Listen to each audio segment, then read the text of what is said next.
জানো তো, আমার মতে পরিবার ছাড়া জীবনটাই অসম্পূর্ণ।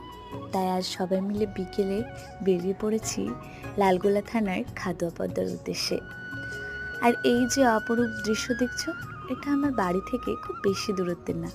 আর মাসি এদিকে পদ্মার পড়ন্ত বিকেলের সূর্যাস্ত উপভোগ করছে, সাথে আমিও অনেক মজা করেছি। আর আমার ভাইকে দেখো, তার বদ অভ্যেস কাদা ঘাটা গেল না।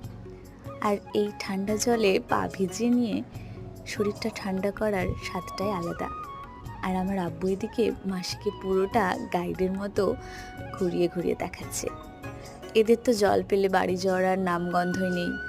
আর ওদিকে মাসি আইসক্রিম স্টল থেকে কিছু আইসক্রিম কিনে নিয়েছিল পদ্মা পাড়ে বসে খাবো বলে। সবাই মিলে বেশ মজা করলাম। তারপরে পরিবার নিয়ে বাইরে এসেছি, একটু বাইরে খাওয়া দাওয়া না করলে চলে। বাইরে খাওয়া দাওয়া সেরে ফেলেই মাছ কিনে বাড়ি